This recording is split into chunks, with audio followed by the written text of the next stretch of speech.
പ്രശസ്ത പണ്ഡിതനും ജ്യോതിഷിയുമായ പ്രളയക്കാട് കൃഷ്ണൻ വാര്യരുടെ പേരമകനാണ് ജയകൃഷ്ണൻ എസ് വാര്യർ. കവടിയാർ കൊട്ടാരം ഉൾപ്പെടെ നിരവധി കൊട്ടാരങ്ങളുടെയും ക്ഷേത്രങ്ങളുടെയും വാസ്തു കൈകാര്യം ചെയ്തിരുന്ന ഈ കുടുംബ പരമ്പരയിൽ ജനിച്ചു എങ്കിലും ഒരു കെമിക്കൽ എഞ്ചിനീയറായാണ് ജയകൃഷ്ണൻ എസ് വാര്യർ ജീവിതം ആരംഭിക്കുന്നത്. എങ്കിലും ഓരോ മനുഷ്യനും ഒരു കർമ്മവും നിയോഗവും ഉണ്ടെന്ന ഋഷിവചനം പോലെ ജയകൃഷ്ണൻ എസ് വാര്യർ വാസ്തുശാസ്ത്ര രംഗത്തേക്ക് തന്നെ തിരിച്ചു വരികയായിരുന്നു. അഷ്ടമംഗല പ്രശ്നം ഉൾപ്പെടെ കൈകാര്യം ചെയ്യുന്ന പ്രമുഖ ജ്യോതിഷിയായ ജയകൃഷ്ണൻ എസ് വാര്യർ ഇന്ന് മധ്യ കേരളത്തിലെ അതിപ്രശസ്തനായ വാസ്തു വിദഗ്ധനാണ്. വാസ്തു എന്ന പ്രാചീന ഭാരതീയ ശാസ്ത്രത്തിന്റെ വികസനത്തിനും ഗവേഷണത്തിനുമായി വൈശാഖ് വാസ്തു ജ്യോതിഷ സേവന കേന്ദ്രം എന്ന മഹാപ്രസ്ഥാനത്തിന് തുടക്കമിട്ട ജയകൃഷ്ണൻ എസ് വാര്യർ യോഗ വാസ്തു ക്ലാസുകളും കൈകാര്യം ചെയ്യുന്നുണ്ട്. പ്രാചീന കേരളീയ ക്ഷേത്രകലകളായ സോപാന സംഗീതം, കഥകളി സംഗീതം, പാഠകം തുടങ്ങിയ കലകളുടെ വികാസത്തിനായി സ്ഥാപിച്ച Vaishakh school for arts and കൾച്ചറിന്റെയും വൈശാഖ് യോഗ ഇൻസ്റ്റിറ്റ്യൂട്ടിന്റെയും Vaishakh institute of Vastu and അസ്ട്രോളജിയുടെയും വൈശാഖ് ഇന്റർനാഷണൽ ഫിലിംസിന്റെയും ഡയറക്ടറാണ് ജയകൃഷ്ണൻ എസ് വാര്യർ. ഗുരുത്വാകർഷണം മാത്രം ആധാരമാക്കി ഉയരുന്ന കൂറ്റൻ സ്തംഭശിലകളും ചെമ്പാണി കൊണ്ട് നിലകളെ ബന്ധിപ്പിച്ച് ഉയർത്തിനാട്ടിയ സ്തംഭങ്ങളും ഭാരതത്തിലെമ്പാടും അതിപ്രാചീന കാലം മുതലേ തല ഉയർത്തി നിന്നിരുന്നു. രാജരാജ ചോഴൻ നൂറ്റാണ്ടുകൾക്ക് മുമ്പ് കാവേരിക്ക് തടയണ നിർമ്മിച്ചിരുന്നു. ശ്രീരാമൻ ശ്രീലങ്കയിലേക്ക് കടലിനു കുറുകെ പാലം നിർമ്മിച്ചിരുന്നു. ഗാന്ധാര ശില്പങ്ങൾ നാഗരികതയുടെ നേർരൂപങ്ങളായിരുന്നു. സ്ഥല ജല വിഭ്രമം സൃഷ്ടിച്ച മയ രാജധാനി ഉൾപ്പെടെയുള്ള പ്രാചീന നിർമ്മിതികളുടെ എല്ലാം അടിസ്ഥാനം വാസ്തുശാസ്ത്രം എന്ന വേദാംഗമായിരുന്നു. അഥർവവേദത്തിന്റെ ഉപവേദമായ സ്ഥാപത്യ വേദത്തിന്റെയും സുപ്രധാന ഭാഗമാണ് വാസ്തു. ഈ വാസ്തുശാസ്ത്രത്തിന്റെ ഉള്ളറകൾ സാധാരണക്കാരന് മനസ്സിലാവുന്നത്ര ലളിതമായി ആവിഷ്കരിക്കുന്ന പരിപാടിയാണ് വാസ്തുഗൃഹം. നമസ്കാരം. ഒരു വീട് വയ്ക്കുമ്പോൾ ഏറ്റവും പ്രധാനപ്പെട്ട ഒരു കാര്യം തന്നെയാണ്, പ്രധാനപ്പെട്ട സംഗതിയാണ് പണം എന്നുള്ളത്. പക്ഷേ എത്ര പണം നമ്മുടെ കയ്യിലുണ്ടെങ്കിൽ പോലും നമ്മൾ വിചാരിക്കുന്ന വേഗത്തിൽ ഒരു വീട് പണി പൂർത്തീകരിക്കുക സാധ്യമല്ല. അത് പലപ്പോഴും നമ്മുടെ സങ്കല്പത്തിനനുസരിച്ചുള്ളൊരു വീടായി തീരണമെന്നും ഇല്ല. പക്ഷേ പലപ്പോഴും വാസ്തുപ്രകാരം ഒരു 4 ചുവരുകൾ മാത്രമുള്ള ഒരു ചെറിയ വീട് വയ്ക്കുകയാണെങ്കിൽ ആ വീട്ടിൽ കിട്ടുന്ന ആ ഒരു പോസിറ്റീവ് എനർജി, സന്തോഷം, സമാധാനം ഒക്കെ പലപ്പോഴും ഒരു കൊട്ടാര സമാനമായൊരു വീട്ടിൽ നിന്നും ലഭിക്കണമെന്നില്ല. അവിടെയാണ് വാസ്തുവിൻ്റെ പ്രാധാന്യം നമ്മൾ മനസ്സിലാക്കേണ്ടത്.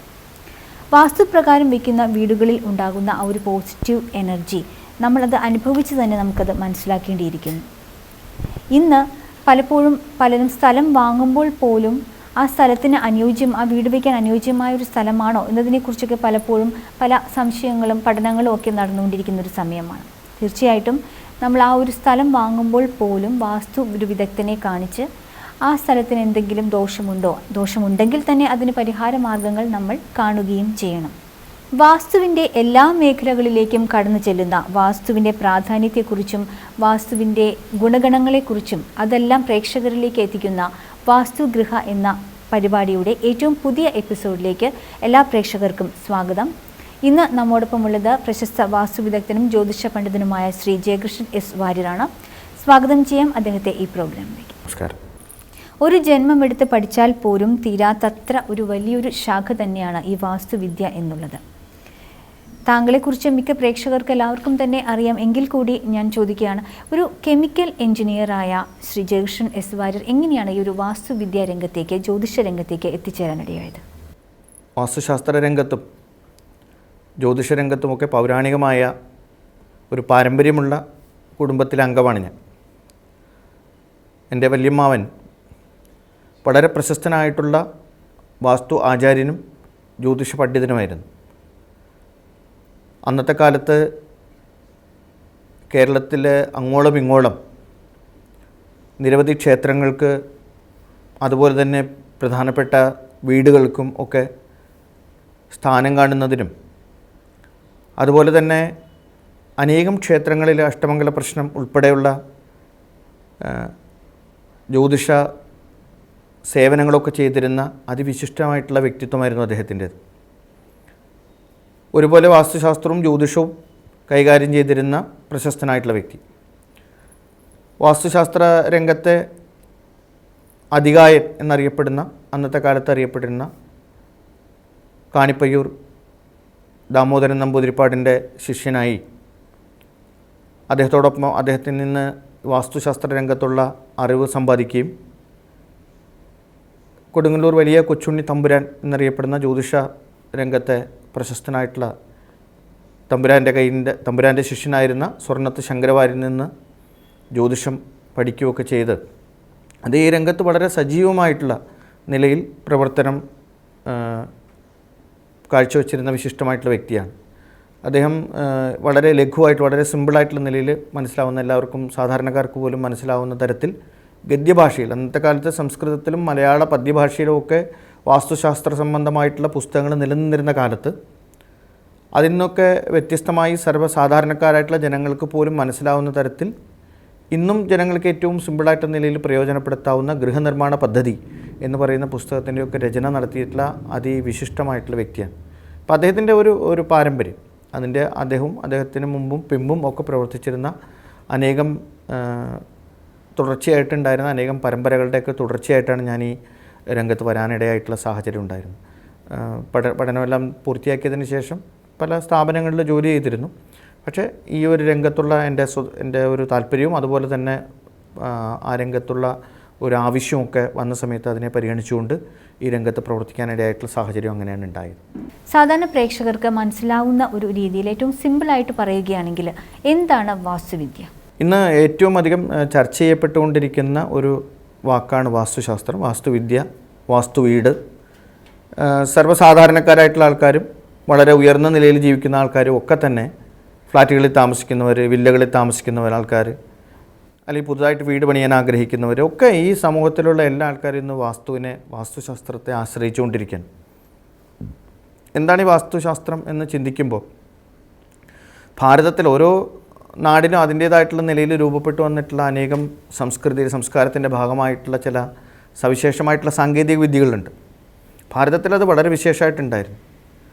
ഭാരതത്തിൻ്റെ പ്രത്യേകതകളനുസരിച്ച് അനേകം സാങ്കേതിക വിദ്യകളും ശാസ്ത്ര രംഗത്തുള്ള പല മുന്നേറ്റങ്ങളൊക്കെ ഉണ്ടായിരുന്ന ഒരു പ്രത്യേക ഭൂപ്രദേശമായിരുന്നു ഭാരതം. അപ്പോൾ അതിനെക്കുറിച്ചൊക്കെ അനേകം ഗവേഷണങ്ങൾ, അനേകം അന്വേഷണങ്ങളൊക്കെ നടന്നുകൊണ്ടിരിക്കുന്ന ഒരു കാലഘട്ടത്തിലൂടെയാണ് നമ്മളിന്ന് കടന്നുപോയിക്കൊണ്ടിരിക്കുന്നത്.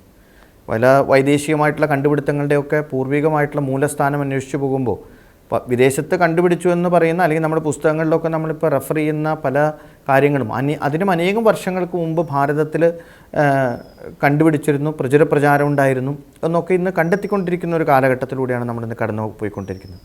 അതുപോലെയുള്ള ഒരു സാങ്കേതിക വിദ്യയുടെ ഡെവലപ്മെൻറ്റാണ് വാസ്തുശാസ്ത്രത്തെ സംബന്ധിച്ചിടത്തോളം. വാസ്തുശാസ്ത്രത്തിൻ്റെ അത്ഭുതകരമായിട്ടുള്ള ഒരു അത്ഭുതകരമായിട്ടുള്ള ഒരു സമ്പത്ത് തന്നെ നമുക്കുണ്ട്. അനേകം കാര്യങ്ങളുണ്ട് ഇന്ന് നമ്മുടെ കൺമുമ്പിൽ യാഥാർത്ഥ്യമായിട്ട് നിലനിൽക്കുന്നതായിട്ടുള്ള. ഇപ്പോൾ ഉദാഹരണം പറഞ്ഞാൽ രാമസേതു, 17 ലക്ഷം വർഷത്തിലധികം പഴക്കമുണ്ട് ആ രാമസേതുവിന് എന്ന് ഇന്ന് നാസ ഉൾപ്പെടെയുള്ള ശാസ്ത്രജ്ഞന്മാർ, ഭൗമശാസ്ത്രജ്ഞന്മാരൊക്കെ കണ്ടെത്തിക്കൊണ്ടിരിക്കുന്നതായിട്ടുള്ള ഒരു കാലഘട്ടമാണത്. അതുപോലെ തന്നെ അനേകം ഭാരതത്തിൽ നിലനിന്നിട്ടുള്ള അനേകം വലിയ വലിയ സ്തൂപങ്ങൾ, സ്തംഭങ്ങൾ, പ്രത്യേക കെട്ടിടങ്ങൾ, നഗരികൾ തുടങ്ങിയതായിട്ടുള്ള പ്രദേശങ്ങളെക്കുറിച്ചുള്ള ആ ഒരു കണ്ടെത്തലുകളൊക്കെ, ആർക്കിയോളജിക്കൽ സർവേയുടെയൊക്കെ കണ്ടെത്തലുകൾ ഭാരതത്തിൻ്റെ മഹത്തായിട്ടുള്ള ഈ വാസ്തുവിദ്യയുടെ, സാങ്കേതിക വിദ്യയുടെ പ്രത്യേകതകൾ നമ്മളെ ബോധ്യപ്പെടുത്തി തരുന്നതാണ്. ഇപ്പം തമിഴ്നാട് പോലത്തുള്ള സംസ്ഥാനങ്ങളിലൊക്കെ നിലനിൽക്കുന്ന വലിയ വലിയ ഗോപുരങ്ങളൊക്കെ കാണുമ്പോൾ നമുക്ക് അത്ഭുതം തോന്നാറുണ്ട് സത്യത്തിൽ. കാരണം യാതൊരുവിധ സാങ്കേതിക വിദ്യയുടെയും ഡെവലപ്മെൻ്റ് ഇല്ലാതിരുന്ന കാലത്ത് ക്രെയിനില്ല, ഇലക്ട്രിസിറ്റി ഇല്ല, സംവിധാനങ്ങളില്ല, ഇതൊന്നും ഇല്ലാത്ത കാലഘട്ടത്തിൽ തന്നെ ഇത്ര ലോകോത്തരമായിട്ടുള്ള, ലോകത്തൊരു സ്ഥലത്തും കാണാൻ പറ്റാത്ത വിധത്തിലുള്ള പ്രത്യേകതകളുള്ള ഗോപുരങ്ങൾ, ക്ഷേത്രങ്ങൾ, അതുപോലെ തന്നെ സങ്കേതങ്ങളൊക്കെ എങ്ങനെ രൂപപ്പെട്ടു വന്നു എന്ന് നമുക്ക് പലപ്പോഴും അത്ഭുതം തോന്നാറുണ്ട്. അതിൽ പലതും വൈദേശികമായിട്ടുള്ള ആക്രമണത്തിൽ നഷ്ടപ്പെട്ടു പോയിട്ടുണ്ട്. നിരന്തരമായിട്ട് ഉള്ള വൈദേശിക ആക്രമണത്തിൻ്റെ ഭാഗമായിട്ട് പല പ്രധാനപ്പെട്ട ക്ഷേത്രങ്ങളും ഇങ്ങനെയുള്ള സമുച്ചയങ്ങളും ഗോപുരങ്ങളും ഒക്കെ നമുക്ക് നഷ്ടപ്പെട്ടു പോയിട്ടുണ്ട്. എങ്കിലും ഇന്നും അവശേഷിക്കുന്ന ഒക്കെ എടുത്തു നോക്കുമ്പോൾ തന്നെ പല അത്ഭുതം തോന്നുന്നു. ആ ഒരു വാസ്തുശാസ്ത്രത്തിൻ്റെ ഒരു പ്രത്യേകമായിട്ടുള്ള, അല്ലെങ്കിൽ ഭാരതത്തിന് മാത്രം അവകാശപ്പെടാവുന്ന ഒരു സവിശേഷത നമുക്ക് കണ്ടെത്താൻ സാധിക്കുന്നുണ്ട്. അതിനെക്കുറിച്ചുള്ള അന്വേഷണങ്ങളും അതുപോലെ അതിനെക്കുറിച്ചുള്ള പരീക്ഷണങ്ങളും അതിനെക്കുറിച്ചുള്ള റിസർച്ചും ഒക്കെ നടന്നുകൊണ്ടിരിക്കുന്ന ഒരു കാലഘട്ടമാണ്. അതിൽ തന്നെ കേരളീയ വാസ്തുവിദ്യയ്ക്ക് പ്രത്യേകമായിട്ടുള്ള ഒരു സവിശേഷതയുണ്ട്. കാരണം ഭാരതത്തിൽ മൊത്തത്തിലെടുത്ത് നോക്കുമ്പോൾ കേരളത്തിൻ്റേതായിട്ടുള്ള ഒരു പ്രത്യേകതയുണ്ട്. അപ്പം നമ്മളെല്ലാവരും ഈ പുസ്തകങ്ങളിലൊക്കെ വായിച്ചറിയുന്നത് പോലെ പരശുരാമൻ മഴുവെറിഞ്ഞ് കേരളം ഉണ്ടായി എന്ന് പറഞ്ഞാൽ കേരളം ഒരു കൂട്ടിച്ചേർക്കപ്പെട്ട ഒരു ഭൂപ്രദേശം എന്നുള്ള നിലയിലുള്ള പ്രത്യേകത അതിന് എപ്പോഴും ഉണ്ടായിരുന്നു. അപ്പോൾ അതനുസരിച്ചുള്ള പല കാര്യങ്ങളിലും അതിൻ്റെ പ്രത്യേകതകൾ കേരളത്തിൽ ഉടനീളം എല്ലായിടത്തും ഉണ്ട്. ഇപ്പം നൃത്തരംഗത്ത്, സാങ്കേതിക വിദ്യയുടെ രംഗത്ത്, ശാസ്ത്രരംഗത്ത്, സംഗീതത്തിൻ്റെ കാര്യത്തിലൊക്കെ കേരളത്തിൻ്റെതായിട്ടുള്ളൊരു സംഭാവനയുണ്ട് ലോകത്തിന് മുമ്പിലേക്ക് വെക്കാനായിട്ട്. പിന്നെ മറ്റ് സംസ്ഥാനങ്ങളെ ഒന്നും പോലെ അല്ലാതെ മറ്റ് പല സംസ്ഥാനങ്ങളിലും വൈദേശിക ആക്രമണങ്ങൾ വളരെ രൂക്ഷമായിട്ട് അനുഭവപ്പെട്ട സമയത്ത് അതൊന്നും കാര്യമായിട്ട് അനുഭവപ്പെടാതിരുന്ന ഒരു പ്രദേശമാണ് കേരളം. അപ്പോൾ അതുകൊണ്ട് ഈ കേരളീയമായിട്ടുള്ള ഇത്തരത്തിലുള്ള എല്ലാ സംസ്കാരങ്ങളും അതിൻ്റെ ആ രൂപത്തിൽ തന്നെ ഇപ്പോഴും സംരക്ഷിക്കപ്പെട്ടുകൊണ്ടിരിക്കുന്ന ഭാരതത്തിലെ അപൂർവമായിട്ടുള്ള പ്രദേശമാണ് കേരളം. അപ്പോൾ അതുകൊണ്ട് തന്നെ അതിൻ്റേതായിട്ടുള്ള പ്രത്യേകതകളുണ്ട്. അങ്ങനെ അത് ചിന്തിക്കുമ്പോഴാണ് നമുക്ക് ഈ വാസ്തുശാസ്ത്രത്തിൻ്റെയും പ്രത്യേകതകൾ അറിയാൻ സാധിക്കുന്നത്. കേരളത്തിൽ വളർത്തിയെടുത്തതായിട്ടുള്ള വാസ്തുശാസ്ത്രം എന്ന് പറയുന്ന സാങ്കേതിക വിദ്യയ്ക്ക് മറ്റ് സംസ്ഥാനങ്ങളിൽ നിന്നൊക്കെ ഉള്ളതായിട്ടുള്ള അനേകം പ്രത്യേകതകളുണ്ട്. ആ പ്രത്യേകതകൾ നമ്മുടെ ഈ വാസ്തുശാസ്ത്രം എന്ന് പറയുന്നത് മനുഷ്യനെ സ്വസ്ഥമായിട്ട് ജീവിക്കാൻ സാധിക്കുന്നതായിട്ടുള്ള ഒരു സംവിധാനം ഉണ്ടാക്കാൻ നമുക്ക് കരുത്തു പകരുന്നതാണ്. അതുകൊണ്ടാണ് ഈ വസ്തു എന്ന് പറയുന്ന വീടിനെ ഭൂമിയെ സംബന്ധിച്ചത്, ആ ഭൂമിയുടെ ഉള്ളിൽ പണിയുന്ന വീടിൻ്റെ ഉള്ളിൽ സ്വസ്ഥമായിട്ടുള്ള ജീവിതം, ഇതൊക്കെ നമുക്ക് കാണാൻ സാധിക്കും. ഇപ്പോൾ വാസ്തു പുരുഷൻ എന്ന് പറയുന്ന ഒരു പിക്ചർ നമുക്കെല്ലാവർക്കും ഉണ്ട്, നമ്മുടെ മുമ്പിൽ എല്ലാവരുടെയും ഉണ്ട്. ഒരു ചതുരത്തിൻ്റെ ഉള്ളിൽ ഇങ്ങനെ കിടക്കുന്ന വടക്ക് കിഴക്ക് ഭാഗത്തേക്ക് തലവെച്ച് തെക്ക് പടിഞ്ഞാറ് ഭാഗത്ത് കാല് വെച്ച് കിടക്കുന്ന ഒരു വാസ്തുപുരുഷൻ്റെ മറ്റു വിശദാംശങ്ങൾ ഞാൻ പിന്നീട് പറയാം. പക്ഷേ അതൊരു സിംബോളിക്കായിട്ടുള്ള ഒരു ചിത്രമാണ്. ഒരു മനുഷ്യൻ സ്വസ്ഥമായിട്ടൊരു വീടിൻ്റെ ഉള്ളിൽ കിടക്കാൻ സാധിക്കുന്നു, കിടന്നുറങ്ങാൻ സാധിക്കുന്നു, അല്ലെങ്കിൽ സ്വസ്ഥമായിട്ടിരിക്കാൻ പറ്റുന്ന, സ്വസ്ഥത അവന് കിട്ടുന്നതായിട്ടുള്ളൊരു പ്രദേശമായി മാറണം വീട് എന്നുള്ള നിലയിൽ രൂപപ്പെട്ടു വന്നതായിട്ടുള്ള ഒരു സാങ്കേതിക വിദ്യയാണ് വാസ്തുശാസ്ത്രം. ഒറ്റ വാക്കിൽ നമുക്ക് പറഞ്ഞാൽ നമുക്കത് മനസ്സിലാക്കിയെടുക്കാൻ സാധിക്കും. പണ്ടുകാലത്തൊക്കെ ഒരു വീട് വയ്ക്കുന്നതിന് നമ്മളുടെ അനുയോജ്യമായ സമയമാണോ, അല്ലെങ്കിൽ ഒരു സ്ഥലം വാങ്ങിയാൽ പോലും ആ ഒരു ഭൂമി എത്ര മാത്രം ശുദ്ധമാണ് അല്ലെങ്കിൽ അത് അനുയോജ്യമാണോ എന്നതിനെക്കുറിച്ചൊക്കെ ഒരു അറിയുവാൻ വാസ്തുവിദഗ്ധനെ സമീപിക്കുക ഒരു പതിവായിരുന്നു. പക്ഷേ ഇന്ന് അതേസമയം വാഹന സൗകര്യമുണ്ടോ, നമ്മളുടെ സിറ്റിയിലാണോ, ഇപ്പോൾ ജോലിക്ക് പോയി വരാനുള്ള ഒരു എളുപ്പമുണ്ടോ, ഇതൊക്കെ മാത്രമാണ് ആളുകൾ നോക്കുന്നത്. യഥാർത്ഥത്തിൽ ഈ ഭൂമിയുടെ അനുയോജ്യമാണോ എന്ന് നോക്കേണ്ടതിൻ്റെ ഒരു പ്രാധാന്യം എന്താണ്? ഈ വാസ്തുശാസ്ത്രത്തെക്കുറിച്ച് വിശദീകരിക്കുമ്പോൾ രണ്ട് കാര്യങ്ങൾ നമുക്ക് കൂടുതൽ അറിയേണ്ടത് ആവശ്യമുണ്ട്. വാസ്തുശാസ്ത്രം എന്ന് പറയുന്നത് എല്ലാ കാലഘട്ടത്തിലും ഉപയോഗിക്കാൻ പറ്റിയ ഒരു സാങ്കേതിക വിദ്യയാണ്. ഈ ഏത് ശാസ്ത്രം എടുത്ത് നമുക്ക് പരിശോധിച്ചാലും ആ ശാസ്ത്രം കാലത്തിന് യോജിച്ചതാണോ എന്നുള്ളതൊരു പ്രധാനപ്പെട്ട കാര്യമാണ്. ഈ സമൂഹത്തിന് നിരന്തരം മാറ്റം വന്നുകൊണ്ടിരിക്കുകയാണ്. അത് സാങ്കേതികവിദ്യയുടെ ഡെവലപ്മെൻറ്റ് കൊണ്ടും മനുഷ്യൻ്റെ സംസ്കാരത്തിലുണ്ടായിക്കൊണ്ടിരിക്കുന്ന അല്ലെങ്കിൽ സ്വഭാവത്തിലുണ്ടായിരിക്കുന്ന മാറ്റങ്ങളെ കൊണ്ടും ജീവിതശൈലികളെ കൊണ്ടും ഒക്കെ സമൂഹത്തിൽ എപ്പോഴും മാറ്റം ഉണ്ടായിക്കൊണ്ടിരിക്കും. ആ മാറ്റത്തിൻ്റെ ഒപ്പം സഞ്ചരിക്കുന്നതാണെങ്കിൽ മാത്രമേ അതിന് സമൂഹത്തിൽ നിലനിൽപ്പുള്ളൂ. സമൂഹം അതിനെ അംഗീകരിക്കുകയും അതിനെ ജീവിതത്തിൻ്റെ ഭാഗമായിട്ട് മാറ്റുകയും ചെയ്യണമെന്നുണ്ടെങ്കിൽ അതിലെ ഏറ്റവും പ്രധാനപ്പെട്ടതായിട്ടുള്ള ആവശ്യം അത് കാലത്തിന് യോജിച്ചതാണോ, ആ സമൂഹത്തിൽ ജീവിക്കുന്ന മനുഷ്യ സമൂഹത്തെ സംബന്ധിച്ചിടത്തോളം പറ്റുന്നതായിട്ടുള്ള വിദ്യയാണോ എന്ന് തിരിച്ചറിഞ്ഞാൽ മാത്രമേ അതിന് ആണെങ്കിൽ മാത്രമേ ആൾക്കാർ അതിനെ ഉപയോഗിക്കൂ.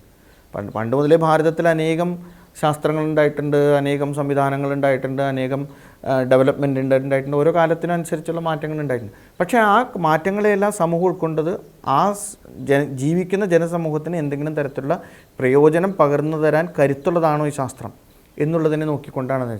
അപ്പോൾ വാസ്തുശാസ്ത്രം ഇന്ന് നിലനിൽക്കുന്നുണ്ട് എന്ന് പറഞ്ഞാൽ, അതായത് 17 ലക്ഷം വർഷത്തിന് മുമ്പ്, രാമായണത്തിന് മുമ്പ്, മഹാഭാരതത്തിന് മുമ്പ്, അല്ലെങ്കിൽ അതിനും ഓർമ്മയുള്ള കാലത്തിനൊക്കെ മുമ്പ് ഉപയോഗിച്ചിരുന്നതായിട്ടുള്ള ഈ സാങ്കേതിക വിദ്യ ഇന്നും കാലത്ത് ഉപയോഗിക്കുന്നുണ്ടെന്നുണ്ടെങ്കിൽ അതിൻ്റെ പുറകിൽ ആ ഇന്ന് ജീവിക്കുന്ന ജനസമൂഹത്തിന് അത് പ്രയോജനകരമാണ് എന്നുള്ളത് കൊണ്ട് മാത്രമാണ് അത് ഇന്നും നിലനിൽക്കുന്നത്.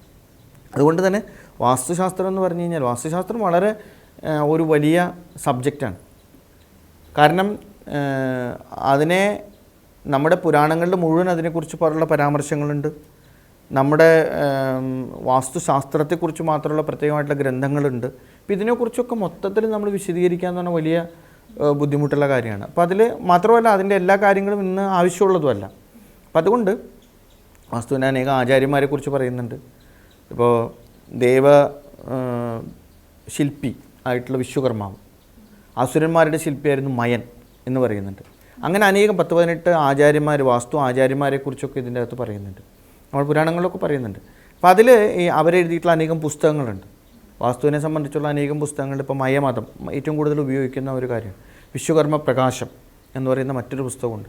പിന്നെ ഇപ്പം നമ്മളെല്ലാം സാധാരണഗതിയിൽ ഉപയോഗിച്ചുകൊണ്ടിരിക്കുന്ന മനുഷ്യാലയ ചന്ദ്രിക എന്ന് പറയുന്ന പുസ്തകം, ഈ പുസ്തകങ്ങളിലൊക്കെ തന്നെ ഈ വാസ്തുശാസ്ത്രത്തെക്കുറിച്ചുള്ള അനേകം വിവരങ്ങൾ പറഞ്ഞുകൊണ്ടിരിക്കുകയാണ്.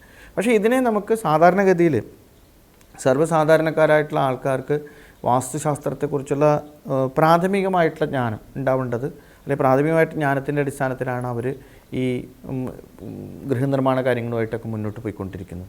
അതിൻ്റെ അനേകം ഡെവലപ്ഡ് സ്റ്റേജിൻ്റെ, അഡ്വാൻസ്ഡ് സ്റ്റേജിൻ്റെ, അതിൻ്റെ പലതരത്തിലുള്ള വളർച്ചയെക്കുറിച്ചൊക്കെ പറയുന്നുണ്ട്. പഴയകാലത്ത് പുരങ്ങൾ സൃഷ്ടിച്ചതിനെക്കുറിച്ച്, മഹാനഗരങ്ങൾ സൃഷ്ടിച്ചതിനെക്കുറിച്ചിട്ട്, വലിയ വലിയ ഗോപുരങ്ങൾ സൃഷ്ടിച്ചതിനെക്കുറിച്ച്, ഇങ്ങനെ തുടങ്ങിയ വലിയ വലിയ മഹാക്ഷേത്രങ്ങൾ നിർമ്മിച്ചതിനെക്കുറിച്ചൊക്കെ നമ്മുടെ പലതരത്തിലുള്ള പുസ്തകങ്ങളിലും പുരാണങ്ങളിലും അതുപോലെ തന്നെ ഗ്രന്ഥങ്ങളിലും ഒക്കെ ഉള്ള പരാമർശങ്ങളുണ്ട്. പക്ഷേ സാധാരണക്കാരായിട്ടുള്ള വ്യക്തികളെ ഉപയോഗിക്കാൻ പറ്റുന്ന തരത്തിൽ ഈ വാസ്തുശാസ്ത്രം ഇന്ന് ചിട്ടപ്പെടുത്തി ഉപയോഗിച്ചുകൊണ്ടിരിക്കുകയാണ്. അപ്പോൾ അതിനെക്കുറിച്ചുള്ള ചില പ്രാഥമികമായിട്ടുള്ള വിവരങ്ങളാണ് ഞാൻ ഈ ഇതുകളിലൂടെയൊക്കെ പറയാനായിട്ട് ഉദ്ദേശിക്കുന്നത്. എങ്ങനെയാണ് നമുക്ക് അതൊരു നല്ല ഭൂമിയാണ്, അല്ലെങ്കിൽ നല്ല ഭൂമി എങ്ങനെയാണ് നമുക്ക് തിരഞ്ഞെടുക്കാൻ സാധിക്കുക? വീട് പണിയാൻ ആഗ്രഹിക്കുന്ന ഒരു വ്യക്തി ഏറ്റവും ആദ്യം അവർക്ക് താമസിക്കാനുള്ള ഗൃഹം പണിയാൻ ആവശ്യമുള്ള ഒരു ഭൂമി കണ്ടെത്തുക എന്നുള്ളതാണ് ആദ്യമുള്ള കാര്യം ചെയ്യുന്നത്. അപ്പോൾ ചിലർക്ക് പരമ്പരാഗതമായിട്ട് കിട്ടിയ സ്വത്ത് അനുസരിച്ചുള്ള ഭൂമി ഉണ്ടാവും. സ്വന്തം ഗൃഹം ഇരിക്കുന്നതിന് തൊട്ടടുത്ത് തന്നെയുള്ള സ്ഥലത്ത് ചിലപ്പോൾ അവർ വീട് പണിയാൻ വേണ്ടിയിട്ട് ശ്രമിക്കും. അതല്ലെങ്കിൽ ചില വ്യക്തികൾ പുതുതായിട്ടുള്ള ഭൂമി കണ്ടെത്താൻ വേണ്ടിയിട്ട് പൈസ കൊടുത്ത് വാങ്ങാൻ വേണ്ടിയിട്ട് ശ്രദ്ധിക്കാറുണ്ട്. ഇപ്പം നേരത്തെ പറഞ്ഞതുപോലെ വളരെ ഭൂമി കണ്ടെത്തുക എന്നുള്ളത് വളരെ ദുഷ്കരമായിട്ടുള്ള കാര്യമാണ്. കാരണം ഇന്നത്തെ ആധുനിക ജീവിത ശൈലിയിൽ അല്ലെങ്കിൽ ആധുനിക ജീവിത പ്രക്രിയയിൽ ക്രമത്തിൽ പല കാര്യങ്ങൾ പല ഭൗതികമായിട്ടുള്ള ഘടകങ്ങൾ യോജിപ്പിച്ചതിന് ശേഷം മാത്രമേ വീട് എന്നുള്ള ഭൂമി കണ്ടെത്താൻ സാധിക്കുള്ളൂ. പ്രത്യേകിച്ച് ട്രാൻസ്പോർട്ടേഷൻ, അതുപോലെ തന്നെ ജോലി സ്ഥലത്തേക്കുള്ള അവരുടെ ആക്സസ്, ഇതൊക്കെ പരിഗണിച്ചിട്ടാണ് അവർ പലപ്പോഴും ഭൂമി കണ്ടെത്തുക. അങ്ങനെ കണ്ടെത്തുന്ന ഭൂമി നല്ല ഭൂമിയാണോ, അതായത് വാസയോഗ്യമാണോ എന്ന് തിരിച്ചറിയേണ്ടത് ആവശ്യമുണ്ട്. ഇപ്പോൾ ആ രണ്ട് കാര്യങ്ങൾ അതിൻ്റെ അകത്തുള്ളത്. ഭൂമി കണ്ടെത്താൻ വേണ്ടിയിട്ട് തിരഞ്ഞെടുക്കുന്നതായിട്ടുള്ള ഭൂമി നല്ല ഭൂമിയാണെന്ന് തിരിച്ചറിയാൻ നമുക്ക് കാഴ്ചയിൽ തന്നെയുള്ള ചില പ്രത്യേകതകളുണ്ട്. ഇപ്പോൾ സമനിരപ്പായിട്ട് കിടക്കുന്ന ഭൂമി, അതല്ലാന്നുണ്ടെങ്കിൽ നമുക്ക് സമചതുരമായിട്ടുള്ള ഭൂമി അല്ലെങ്കിൽ ദീർഘചതുരമായിട്ടുള്ള ഭൂമി, ഇതൊക്കെ നമുക്ക് കാഴ്ചയിൽ തന്നെ നല്ല ഭൂമിയാണ്, വേറെ ഒന്നുമില്ല. അതുപോലെ തന്നെ ഇപ്പോൾ വാസ്തുവിലൊക്കെ പറയണത് എന്താണെന്ന് വെച്ച് കഴിഞ്ഞാൽ തെക്ക് പടിഞ്ഞാറ് ഭാഗം പൊങ്ങി വടക്ക് കിഴക്ക് ഭാഗം താഴുന്ന ഭൂമി, തെക്കും പടിഞ്ഞാറും പൊങ്ങി വടക്കും കിഴക്കും ചരിഞ്ഞ ഭൂമി നല്ല ഭൂമിയാണ്. വടക്കോട്ട് നീരൊഴുക്കുള്ള ഭൂമി എന്നുള്ള ഭൂമി വെച്ചാൽ തെക്ക് പടിഞ്ഞാറ് ഭാഗത്ത് വെള്ളം ഒഴിച്ചാൽ വടക്ക് കിഴക്ക് ഭാഗത്തേക്ക് ഒഴുകി പോകുന്ന തരത്തിലുള്ള ഭൂമി, അങ്ങനെയുള്ള ഭൂമിയൊക്കെ നല്ല ഭൂമിയായിട്ടാണ് കണക്കാക്കുന്നത്. ഇപ്പോൾ അതുപോലെ തന്നെ ധാരാളം ഫലവൃക്ഷങ്ങൾ, കഴിക്കാൻ പറ്റുന്ന ഫലവൃക്ഷങ്ങൾ ഉള്ള ഭൂമി, പാലുള്ള വൃക്ഷങ്ങൾ, ഇപ്പോൾ പാല, പ്ലാവ്, ഇങ്ങനെ തുടങ്ങി പാലുള്ള വൃക്ഷങ്ങളുള്ള, കറയുള്ള വൃക്ഷങ്ങളുള്ള അങ്ങനെയുള്ള ഭൂമി, ആ ഭൂമി നല്ല ഭൂമിയാണെന്ന് പൊതുവെ. ഇപ്പോൾ ഭൂമിയിൽ ചെല്ലുന്ന സമയത്ത് അവിടെ പശുക്കൾ ഇങ്ങനെ മേഞ്ഞടക്കുന്ന ഭൂമിയാണ്, പശുക്കളൊക്കെ ഉണ്ട് അല്ലെങ്കിൽ അവിടെ നല്ല ഭൂമിയാണ്. അതിൽ നല്ല മനുഷ്യരുടെ സാന്നിധ്യമുണ്ട്. ഇങ്ങനെയുള്ള ഭൂമിയൊക്കെ നല്ല ഭൂമിയാണെന്ന് പ്രത്യക്ഷത്തിൽ തന്നെ ഉറപ്പുള്ള ഭൂമി. അപ്പോൾ വേറൊരു ചെറിയ സാധാരണഗതിയിൽ വാസ്തുആചാര്യന്മാരൊക്കെ ഒരു പരീക്ഷണം നടത്താറുള്ളത്, ഇപ്പോൾ ഒരു ഭൂമി ചെന്ന് അവരൊരു കുഴിയെടുക്കും. കുഴിയെടുത്ത് കഴിഞ്ഞാൽ മണ്ണ് പുറത്തേക്ക് വരുമല്ലോ, ആ മണ്ണ് തിരിച്ച് കുഴിയിലേക്ക് ഇടുമ്പോൾ ബാക്കി മണ്ണ് വന്നാൽ ആ ഭൂമി നല്ല ഭൂമിയാണെന്നാണ്. കുഴിച്ചിട്ട് മണ്ണ് ബാക്കി വന്നു കഴിഞ്ഞാൽ അതിൽ നല്ല. അതേപോലെ ധാരാളം ജലം കിട്ടുന്ന ഭൂമി, അപ്പോൾ സാധാരണ മനുഷ്യർക്കൊക്കെ നമുക്ക് പറയാവുന്ന പോലത്തെ കാര്യങ്ങളൊക്കെ തന്നെ ഈ വാസ്തുവിലും പറയുന്നുള്ളൂ. അങ്ങനെയുള്ള ഭൂമികളൊക്കെ നല്ല ഭൂമിയാണ് എന്ന് പൊതുവെയുള്ള ഒരു നിഗമനങ്ങളുണ്ട്. ഇപ്പോൾ ഇത്രയും വളരെയധികം വിലയൊക്കെ വർദ്ധിച്ചിരിക്കുന്ന ഒരു സാഹചര്യത്തിൽ സ്ഥലത്തിനൊക്കെ വളരെയധികം വിലയാണ് ഉള്ളത്. ഈ ഇത്രയും വില വർധനവിനിടയിൽ പോലും ഒരു ഭൂമി വാങ്ങിക്കഴിഞ്ഞാൽ ആ ഭൂമി അനുയോജ്യമല്ല എന്ന് കണ്ടാൽ അത് ഉപേക്ഷിക്കുക ഒരു ഉചിതമായൊരു തീരുമാനമായിരിക്കില്ല. അതുകൊണ്ട് ഇതിന് ഏതൊരു കാര്യത്തിന് പരിഹാരം ഉണ്ടാകുമല്ലോ. ഇത്തരത്തിലൊരു ഭൂമി വാങ്ങിയാൽ എന്ത് പരിഹാരമാണ് നിർദ്ദേശിക്കാൻ സാധിക്കുക? തീർച്ചയായിട്ടും, അതായത് ഇപ്പം പൊതുവെ ആളുകളുടെ മനസ്സിലുള്ള ഒരു ധാരണയും അതുപോലെ തന്നെ പലരും കൊടുക്കുന്ന നിർദ്ദേശമൊക്കെ എന്തെങ്കിലും ഒരു ഭൂമിക്ക് ദോഷം കണ്ടെത്തി എന്ന് പറഞ്ഞാൽ പിന്നെ അതിനെ നമുക്ക് ഉപേക്ഷിക്കല്ലാതെ വേറെ മാർഗ്ഗമില്ല എന്നുള്ളൊരു തെറ്റിദ്ധാരണ പൊതുവെ വരുന്നിട്ടുണ്ട്. വാസ്തുവാണെങ്കിലും ശരി, ജ്യോതിഷമാണെങ്കിലും ശരി, പണ്ട് മുതലേ ജനങ്ങളുടെ എല്ലാ പ്രശ്നങ്ങൾക്കും പരിഹാരമുണ്ടെന്ന് ബോധ്യപ്പെടുത്തി കൊടുക്കുന്ന ശാസ്ത്രങ്ങളായിരുന്നു. അല്ലാതെ എല്ലാത്തിൽ നിന്ന് ഓടി രക്ഷപ്പെടാനോ അല്ലെങ്കിൽ വേറൊരു വഴിയിലെന്ന് പറയാനോ ഒന്നും അങ്ങനെയൊന്നും ഒരിക്കലും പരിശ്രമിച്ചിട്ടില്ല. ഇപ്പോൾ ഒരു ഭൂമിക്ക് എന്തെങ്കിലും തരത്തിൽ ദോഷമുണ്ടെന്ന് കണ്ടെത്തിയാൽ തീർച്ചയായിട്ടും അത് പരിഹരിക്കാനുള്ള വഴികളും അതിൻ്റെ അകത്ത് തന്നെ പറയുന്നുണ്ട്. ഇപ്പോൾ ഉദാഹരണം പറഞ്ഞു കഴിഞ്ഞാൽ ഇപ്പോൾ അനേകം കാര്യങ്ങളെ കൊണ്ട് ഭൂമിക്ക് ദോഷമുണ്ടെന്ന് കണ്ടെത്തി കഴിഞ്ഞ് കഴിഞ്ഞാൽ ഭൂമി പറയുന്നുണ്ട് പൊതുവെ ഖനനം ചെയ്യുക, അതായത് ഭൂമിയിൽ നിന്ന് ഉദാഹരണം പറഞ്ഞ ഒരു സ്കെലിട്ടൺ ഉണ്ട് ഭൂമിയിൽ നിന്ന് കണ്ടെത്തി എന്ന് വിചാരിക്കുക. ആ ഭൂമി കുറച്ച് താഴ്ത്തി എടുത്തിട്ട് അതിൽ നിന്നുള്ള മേൽമണ്ണ് എടുത്ത് മാറ്റി. അപ്പോൾ അതിനുള്ളിൽ അസ്ഥിയുടെ അംശങ്ങളോ അല്ലെങ്കിൽ കരിക്കട്ടയുടെ അംശങ്ങളോ എന്തെങ്കിലും തരത്തിലുള്ള ദോഷകരമായിട്ടുള്ള നെഗറ്റീവ് എനർജി ഉണ്ടാക്കുന്ന സാധനങ്ങളുടെ അതിനെ മാറ്റിയിട്ട് അവിടെ പുതിയ മണ്ണിട്ട് നിറച്ചാൽ ആ ഭൂമി വാസയോഗ്യമായി, ഇനി വേറെ തടസ്സമൊന്നുമില്ല. അതുപോലെ തന്നെ ഇനി ചില ഭൂമികളിൽ മറ്റെന്തെങ്കിലും തരത്തിലുള്ള ദോഷങ്ങളുണ്ടെന്ന് കണ്ടു കഴിഞ്ഞ് കഴിഞ്ഞാൽ അവിടെ നമുക്ക് ഈ ദഹനം ചെയ്യുക, എന്തെങ്കിലും സാധനങ്ങളൊക്കെ ഇട്ട് കത്തിച്ച് ആ ഭാഗത്തുള്ള ദോഷങ്ങൾ മാറ്റുക. പിന്നെ മറ്റൊരു പൊതു നിർദ്ദേശം പറയുന്നത് ഇപ്പോൾ പശുക്കളെ അവിടെ മേയാൻ വിടുക. പശുക്കളുടെ ചാണകം, ഗോമൂത്രം ഇതൊക്കെ ഭൂമിയിൽ വീണ് അത് മാറ്റും. അതിൽ പഞ്ചവ്യം ഉണ്ടാക്കി അതിനെ ശുദ്ധി ചെയ്ത് എടുക്കാം. ഇങ്ങനെയൊക്കെയുള്ള അനേകം കാര്യങ്ങൾ ഭൂമി ശുചീകരിക്കാൻ വേണ്ടിയിട്ട് പറയുന്നുണ്ട്. നല്ല പാലും പൂവൊക്കെ ഉണ്ടാവുന്ന വൃക്ഷങ്ങൾ നട്ട് വളർത്തി അവിടെ ഉപയോഗയോഗ്യമാക്കി മാറ്റാൻ സാധിക്കും. അതുപോലെ കോണുകളുള്ള ഭൂമിയാണെങ്കിൽ അതിൻ്റെ കോൺ ഭാഗമൊക്കെ മാറ്റിയിട്ട് അതിനെ സമചതുരമായിട്ട് കെട്ടിയെടുത്ത് ഉപയോഗിക്കാൻ പറ്റും. ഇങ്ങനെ അല്ലെങ്കിൽ ചതുരമാക്കി മാറ്റിയെടുത്തിട്ടൊക്കെ ഉപയോഗിക്കാൻ സാധിക്കും. ഇങ്ങനെ തുടങ്ങി അനേകം പരിഹാര നിർദ്ദേശങ്ങളും അതിൻ്റെ മറുഭാഗത്ത് പറയുന്നുണ്ട്. പലപ്പോഴും അത് ശ്രദ്ധിക്കാണ്ടാണ് ആൾക്കാർ ഈ നിഗമനങ്ങളിലേക്ക് എത്താൻ വേണ്ടിയിട്ട് പരിശ്രമിക്കുന്നത്. അതുകൊണ്ട് ഭൂമി ദോഷമാണ് എന്ന് പറയുമ്പോൾ തന്നെ ഭൂമി ദോഷത്തെ പരിഹരിക്കാനുള്ള മാർഗങ്ങളെക്കുറിച്ചിട്ടും വാസ്തുശാസ്ത്രത്തിൽ പറയുന്നുണ്ട്. ഇത്തരത്തിൽ മണ്ണൊക്കെ ഇട്ട് ഈ ഒരു പ്രശ്നത്തിന് പരിഹാരം കാണുമായിരിക്കാം. പക്ഷേ ആ ഒരു ഭൂമിയിൽ പോസിറ്റീവ് എനർജി നിറയ്ക്കുന്നതിന് പൂജാവിധികൾ എന്തെങ്കിലും ഉണ്ടോ? തീർച്ചയായിട്ടും അത് ഈ നമ്മുടെ കേരളീയ സിസ്റ്റം അനുസരിച്ച്, കേരളീയ പൂജാ സിസ്റ്റം അനുസരിച്ചിട്ട് ഇവിടെ ഭൂമിയിൽ ഇതുപോലെ എന്തെങ്കിലും വല്ല നെഗറ്റീവ് എനർജി ഉണ്ടാക്കുന്ന അല്ലെങ്കിൽ ചില പ്രത്യേക സാന്നിധ്യങ്ങളൊക്കെ ഉണ്ടെങ്കിൽ അതിനെയൊക്കെ നമുക്ക് പൂജ കഴിച്ച് അതിനെ ആവാഹിച്ച് ആ ദോഷങ്ങളെയൊക്കെ മാറ്റി മുന്നോട്ട് കൊണ്ടുപോകാൻ സാധിക്കും. പണ്ട് മുതലേ ഇപ്പോൾ ആചരണം വല്ല ഞാൻ നേരത്തെ സൂചിപ്പിച്ചതുപോലെ വല്ല മൂർത്തികളൊക്കെ വെച്ച് ആരാധിച്ചിരുന്നു. അവരെ വേണ്ടും വണ്ണം പിന്നീട് സംരക്ഷിക്കാണ്ടൊക്കെ വന്ന് ഇങ്ങനെ വരുമ്പോൾ അതുപോലെ ചില സർപ്പങ്ങളുടെ സാന്നിധ്യത്തെക്കുറിച്ചൊക്കെ പറഞ്ഞു. സർപ്പങ്ങൾ നല്ല സജീവമായിട്ടുള്ള സാന്നിധ്യമാണെങ്കിൽ മൂലയിൽ എവിടെയെങ്കിലും ഒരു സ്ഥലത്ത് സർപ്പത്തിനെ പ്രതിഷ്ഠിച്ച് അതിൻ്റെ പരിഹാരം ഉണ്ടാക്കാൻ സാധിക്കും. ഇപ്പോൾ കൃത്യമായിട്ടുള്ള നിലയിൽ സർപ്പത്തിൻ്റെ ആചരണം നടത്തി അതിനെ കൈകാര്യം ചെയ്യാൻ സാധിക്കും. അതല്ല ചില സർപ്പ ദുരിതങ്ങൾ മാത്രമാണ് ആ ഭൂമിയിലുള്ളതെന്നുണ്ടെങ്കിൽ അതിനെ നമുക്ക് പൂജ കഴിച്ച് ക്ഷേത്രം, ഈ സർപ്പ ആരാധനയുള്ള ക്ഷേത്രങ്ങളിൽ അതിനെ സമർപ്പിച്ച് നമുക്ക് ചെയ്യാൻ സാധിക്കും. ചില ധർമ്മദൈവമൂർത്തികൾ, ചില പതികൾ, ചില കാര്യങ്ങളൊക്കെ ചെയ്തിരുന്നാണെങ്കിൽ അതിനെ നമുക്കിതുപോലെ തന്നെ ചില പ്രത്യേക തരത്തിലുള്ള പൂജകളൊക്കെ കഴിച്ച് ആ ചൈതന്യങ്ങളെ അവിടെ നിന്ന് ആവാഹിച്ച് ഏതെങ്കിലും മഹാക്ഷേത്രങ്ങളിൽ സമർപ്പിച്ചോ അല്ലെങ്കിൽ അവർ ജ്യോതിഷപ്രകാരം എന്താണോ ചെയ്യണമെന്ന് നിർദ്ദേശിക്കപ്പെടുന്നത് അത് ചെയ്തിട്ട് നമുക്ക് അതിന് പരിഹാരം ഉണ്ടാക്കാൻ സാധിക്കും. അപ്പോൾ ഇതിൻ്റെയൊക്കെ മൊത്തത്തിലുള്ള ഒരു ചുരുക്കം എന്താണെന്ന് വെച്ച് കഴിഞ്ഞാൽ ഒരു ഭൂമി ആദ്യം തിരഞ്ഞെടുക്കുന്നതിന് മുമ്പ് തന്നെ നല്ല ഭൂമി തിരഞ്ഞെടുക്കാൻ അവസരമുണ്ടെങ്കിൽ നമ്മൾ അങ്ങനെ തിരഞ്ഞെടുക്കുക. നല്ല വാസ്തു ആചാര്യന്മാരോടോ അതിനെക്കുറിച്ച് അറിയാവുന്നവരോടോ പരിശോധിച്ച് ചോദിച്ച് ആ കാര്യങ്ങൾ ചെയ്യാൻ സാധിക്കും. ഇനി അതല്ല വാങ്ങിപ്പോയി ഒരു ഭൂമി, ആ ഭൂമി ഉടനെ വാങ്ങിപ്പോയി എന്നുള്ള അതിൻ്റെ അർത്ഥം എന്താണെന്ന് വെച്ച് കഴിഞ്ഞാൽ പിന്നെ ഭൂമി ഒരിക്കലും ഉപയോഗിക്കാൻ പാടില്ല എന്നുള്ള അർത്ഥം. അനേകം മാർഗ്ഗങ്ങളിലൂടെ അതിനെ സംസ്കരിച്ച് ശരിയാക്കിയെടുക്കാൻ സംവിധാനങ്ങൾ നമുക്കുണ്ട്, പരിഹാര മാർഗ്ഗമുണ്ട്. ആ പരിഹാര മാർഗ്ഗങ്ങൾ പ്രയോജനപ്പെടുത്തിക്കൊണ്ട് നമുക്ക് ഈ കാര്യങ്ങൾ ചെയ്യാം. ഇപ്പോൾ ചില കാര്യങ്ങൾ നമുക്ക് മനുഷ്യൻ എന്നുള്ള നിലയിൽ തന്നെ ചെയ്യാൻ പറ്റുന്ന കാര്യങ്ങളാണ്, അതിനെ നമുക്ക് ചെയ്യാൻ സാധിക്കും.